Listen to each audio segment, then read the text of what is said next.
Assalomu alaykum do'stlar. Bugun Excel'da foiz chiqarishni o'rganamiz. Foiz chiqarishning ikkita usuli bor. Bu ikkalasini ham ishlatib ko'ramiz va farqini o'zingizlar tushunib olasizlar.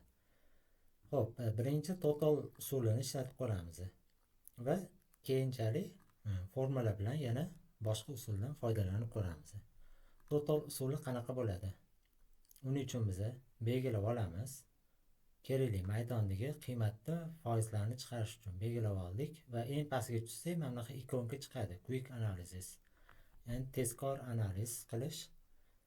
Shuni bosamiz va totalsga o'tamiz. Totalsga o'tib turib, eng oxirgidan bitta oldingi totalsni bosamiz. Mana bu yerda umumiy qiymatni necha foizini tashkil qilishini chiqarib bergan. Agar buni oxirgi cho'zib olib tursa ekan, mana pastda 100% ligini ko'rsatib turibdi umumiy qiymatda. Agar to'g'riligini tekshirmoqchi bo'lsanglar yoki yana bitta funksiya bor. Summa bosib qo'ysak, bunda ham 100% chiqarib beradi mana. Umumiy hisoblab. Summa qanaqa ishlatish o'tgan darsimizda ko'rdik. Endi keyingi formula bilan ishlash. Formula bilan ishlashimiz uchun biz общий summani chiqarib olamiz. Bunda ham sum funksiyasidan foydalanamiz. Общий summa 93 95 9395 общий summamiz. Formula bilan qanaqa ishlanadi? Tenni bosamiz va kichkina sonni belgilaymiz. Kichkina sonni belgilab chiqamiz va bo'luvni bosib turib katta songa bo'lib yuboramiz buni. Va bu mana holat yuzaga keldi. Va bu buna holat yuzaga kelgandan keyin bu yerda foiz ko'rsatkichi turibdi. Foiz ko'rsatkichini bosib qo'yamiz. Endi yana bitta e'tibor berishingiz kerak bo'lgan joyi bor. Buni hammasiga qilib yuborsak, hozir xatolik beradi.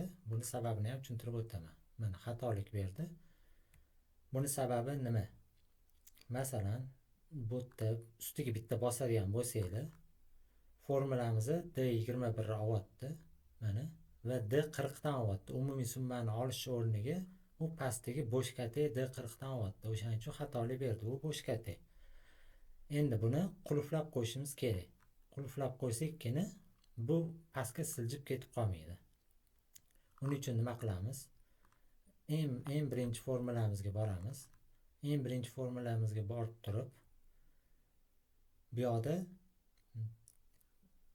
eng boshidagi D dan oldin dollar emblemasini qo'yamiz va D dan keyin dollar emblemasi qo'yiladi. Va mana shunaqa usulda bloklanadi. Agar buni tezroq qilaman desanglar, F4 ni bosasizlar. Xo'p, F4 ni bosadigan bo'lsak, mana bu bloklandi. Agar notebookda ishlayotgan bo'lsanglar, unda fin F4 ni bosasizlar. Chunki notebookda F4 boshqa funksiyalarni bajarishi mumkin.